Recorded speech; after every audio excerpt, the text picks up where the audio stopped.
Congressman Troy Nehls still has questions. He is a Republican who represents parts of Fort Bend and Brazoria counties outside Houston, and he spoke to us from his office in Washington. Congressman, welcome to the program here. Speaker Pelosi accepted you to be on the committee and four other Republicans as well. But when Pelosi rejected two of your colleagues, that's when Minority Leader Kevin McCarthy pulled everyone off. Do you think that was a mistake by not giving you a voice? No, I don't believe so.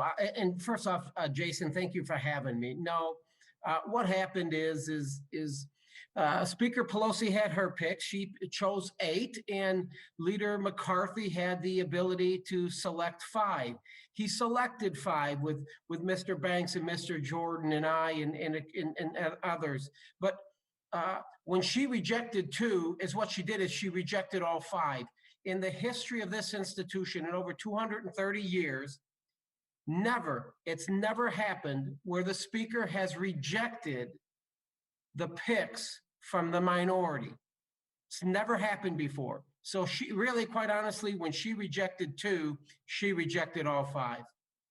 Congressman, you said that I read that you said that you reviewed a Senate report, you and your staff did, and discovered things in the report that are alarming and need to be investigated. What are some of those things? Number one, the Capitol Police, the senior leadership of the Capitol Police had an enormous amount of intelligence. They just didn't share it with people. There's a January 3rd report that was so conflicting. I mean, and it was an intelligence report. It was the last report that they actually disseminated, but they only disseminated it to the leadership of the Capitol Police. That's why Mr. Dunn, that one of the officers, he thought, what is happening here? This was supposed to be, January 6th was supposed to be no different than any other demonstration. So no, that report says at the end of it now, it's several pages, maybe 15, 16 pages. At the end, it talked about their intelligence showed that the Capitol building was going to be on the radar. The Capitol building, they were coming to the Capitol. They talked about extremist organizations and groups. They mentioned the Proud Boys. They mentioned Oath Keepers. There was an enormous amount of intelligence, Jason, but it wasn't disseminated and it wasn't shared. Because if I would have been the chief of police at that point in time on January 3rd, and I saw that report, I would have had the National Guard activated, ready to go on January 4th. They would have been here on the 5th, and they would have been here on the 6th. Could you have done that, though, without the White House approval? You don't need the White House approval.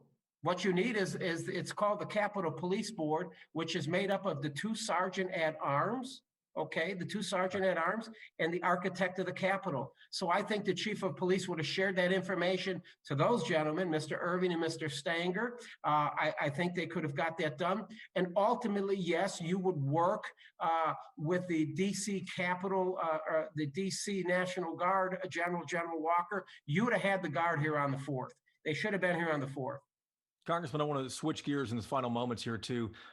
Democrats and Republicans in the Senate reached a bipartisan deal on the infrastructure proposal proposed by President Biden. You obviously sit on the House Committee on Transportation and Infrastructure. I'm curious, based on what you're hearing there on Capitol Hill, do you support this? Well, what you do, Jason, this is what I do know. You hear a lot of things. I haven't seen the text of the bill.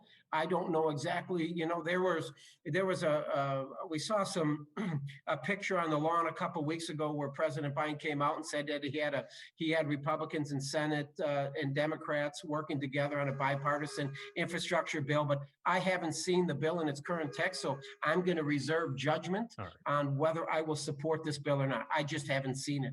And it sounds like you're getting called to vote right now. Congressman, thanks for the time. We appreciate you appearing on the program. Thank you, Jason. God bless.